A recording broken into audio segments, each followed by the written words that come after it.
Hi, everybody. Welcome to We're the Game. I'm Michael. That's Luke. And we are going to go over the Carolina Panthers, not even close game against the Arizona Cardinals from this weekend. Okay, maybe it was pretty close after all. This one, to me, definitely struck me as a game that was the tale of two halves. But with that, what did you see in it, Luke? Yeah, the short version is we got up. I think at one point we were actually up 27-3. And we did what so many coaches decide to do, which is, hey, let's take a foot off the gas. Let's start burning the clock. Yeah, I know there's 10 minutes left in the third quarter, but let's just start burning the clock and kind of taking it easy. And I hate it when coaches do that. I absolutely loathe it. I kind of think go with what got you there. It's kind of playing scared, coaching scared. I just don't care for it. It's or how do they say it? It's you're not playing to win, you're playing not to lose. And I don't enjoy that. From a fan's perspective, it is unenjoyable. Now, you could say that their gamble was like, yeah, but there's no way they'll have enough time. I mean, unless they get like an onside kick or something. But then they did, right? So yeah, that was wild. And you could tell after the onside kick, you could see the defense like, okay, well, we got to go serious now. Because the defense after the onside kick was very different. It was also very penalized. Like the refs realized they had several flags remaining in their belts, and it was like, let's go 5 on this one drive. Yeah. But got the job done. I love Calais Campbell. 2 sacks off of like 30 snaps is amazing. Yeah. The ageless wonder. I wish I was aging that well. I'm only 2 years older than him, and I'm not aging that well or anywhere near. So, yeah, this was a terrifying game. It looked like we had finally not only bucked the curse, the Carolina curse, where we haven't really played them well in the last like dozen years or so. And then, then the second half and more like halfway through the third quarter and such happened. I think it was 27-9 with 5 minutes left in the fourth, actually.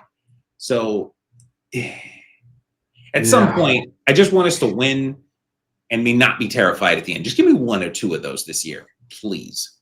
I can't. I'm going to have a heart attack at 41. So people that played well. Kyler played well when we were really trying to win, and then he threw that pick, which he shouldn't have thrown the ball, but I think it got picked at the line, which made it look worse. But I don't think anyone on our team was going to catch that ball, even if it had gotten past the lineman. So ill-advised. He shouldn't have done it. He still played a pretty good game in spite of that throw. Yeah. Excuse me. He did a little bit of, he had one of those Kyler Murray magic, only he can do this kind of escape route. The play before, I believe. Yeah. It was either one or 2 plays before that 30. Someone said, yeah, he gained 31 yards and ran 91. So, very Kyler Murray. Yeah. But got it done. And that's one of the perks of having him. So, and then the next year, it's the next play or whatever. It's like the Kyler giveth and the Kyler taketh away. Exactly. But, so it was a frustrating game. Like it's weird. We're 2-0, and at the end of the game, my head is just thinking, fire all the coaches, fire them, fire all of them. Which is wild. Yeah. It's not what you're supposed to be thinking, but there is definitely some contention is the word that comes to mind there. But I'm not sold on specifically the offense, the offensive coordinator, Drew Petzing. Last year, we would have said, okay, his strength is his run game, and he uses tight ends well. But then the wide receivers, they don't seem to be much of a feature. They're an add-on to the rest of everything. They're not a prominent feature. Well, this year the run game is not really working particularly well. It gets propped up by a 60-yard Trey Benson kind of weird broken play in the first game, and then a 31-yard Kyler scramble in this game. But outside of that, we're not particularly prolific. And you can easily cite the loss of our offensive line coach, Clayton Adams, who was apparently so good that he went from being an unknown offensive line coach to your Dallas Cowboys offensive coordinator. And then suddenly our run game is not particularly good. So that has a lot of Cardinals fans a little worried. Yeah. And I'm one of them. So we need to figure something out with Drew Petzing, and I'm not sure what there is. There are actually some former Cardinals players who were watching the games, and they're talking about how like there isn't an actual scheme. This is from Britton Golden. I heard him talking about this on I think the PHNX Cardinals show, and so talking about that there's not an actual scheme. They're just having, hey, run this route and see what happens. But normally there's an underlying scheme that is designed as like multiple routes coming together to create openings and create opportunities for players to really break out. And they're not really doing that. It's just, hey, run this route and try to lose the guy. And that's not sustainable. That is not going to take you where you need to go, because our run game is not good enough to just carry this team. And our defense is massively improved. But I don't know that it's good enough to just carry us to a Super Bowl. Like it's not going to drag us down. I think our defense has proved enough that it's not going to keep us from the playoffs at the current iteration. But this is not the steel curtain. So they're going to have to figure something out on offense. So, yeah.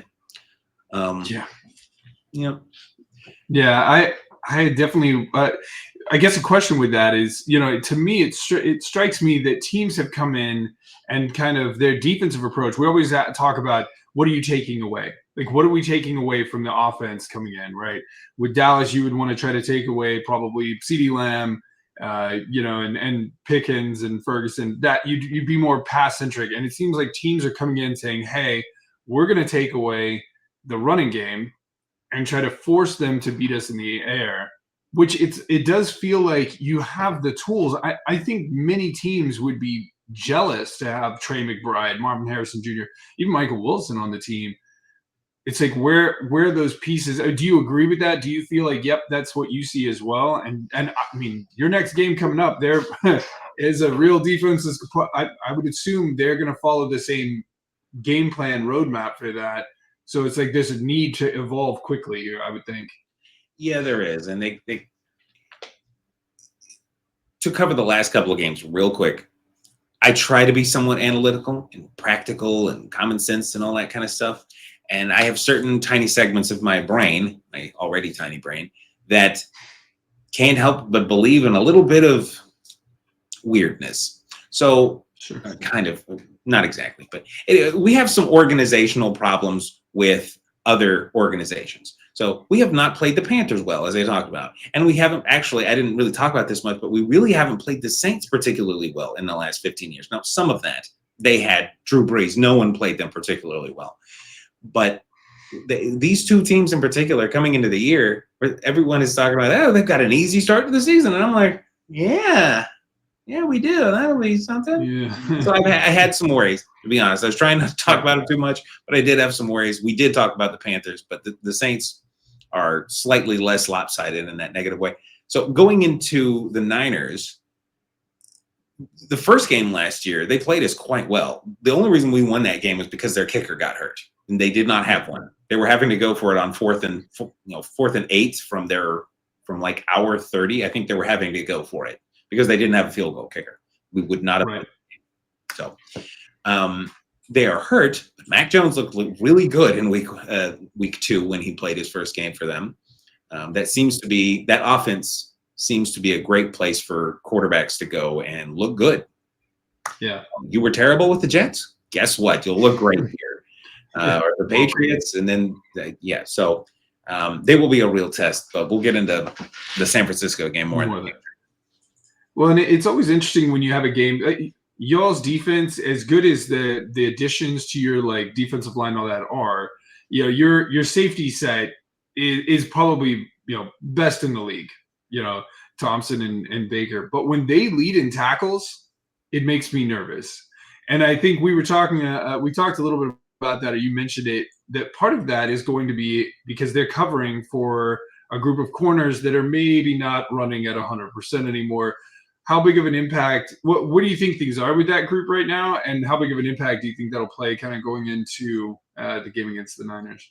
Not to preview too much the Niners, but so much as the current state of things with the secondary. Yeah, it's going forward in general. For reference, it sounds like all three of our corners, that being Max Melton, Garrett Williams, and Will Johnson, all got hurt some this last week. It looks like Will Johnson will be okay. I think he may have even played some of the snaps at the end of the game. Although I'm sure they were taking some precautions here and there with him anyway. We're not really sure what happened with Max Melton.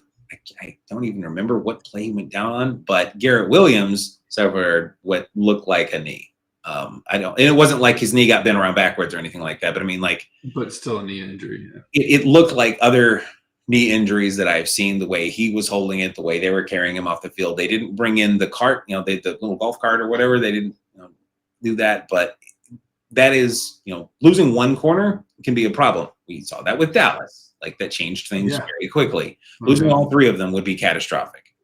I like a little bit of our depth, but it's kind of like your offensive line, oddly enough. Not your offensive line, but anyone's offensive line. If you lose one or maybe two, if it's in the right places, you might be able to survive this. But no one has 10 great starting offensive linemen on their team. You can't expect that. Similarly, no team has 6 or 7 great corners that they can just plug in. They just don't. It doesn't work that way. We have a little bit. And oddly enough, even though Garrett Williams is probably the proven long-term best of those 3 corners, our nickel, he's probably the one where we have the best backup. Keitrell Clark has actually really shown some great things at nickel. So I'm less worried about that one there. I'm worried about Garrett Williams otherwise, because this was kind of his proven to get paid year, and he may never get paid now. So I'm kind of bummed for him. But then Max Melton, we will see. He is just a big question mark. I don't love our depth over there. I kind of liked how the guy we replaced him with was a 5th round rookie. So Clark. Burke. Clark. Yeah, Clark. Back to Clark. Yeah, Burke and Clark and Stark and whatever. Anyway, so it's. I was impressed by how he played, but I really don't want to put him in the position to have to do this. But if he's going to, hey, good luck. He's got some he's got some really good training. He come from Ohio State. They won the national championship. He played well, but I still don't like the idea of having to count on that for the rest of the year. So I'm really hoping Max Melton in particular, that his injury is more short-term. I don't want any of them to be injured long-term, but if I could only choose one for practical moving forward kind of reasons, that would be the one. If we find out that one of them has to go on IR, that is a position I could see them bringing someone in. I don't think it's going to be bringing in Patrick Surtain. Obviously, Denver's not going to be shopping him, but I mean, like, bringing in some superstars. Somebody of that level. Bringing in at least a 3 or 4 year veteran who could come in and play. Maybe a former Eagle who knows Jonathan Gannon already. Something like that. I would see something like that happening. Yeah.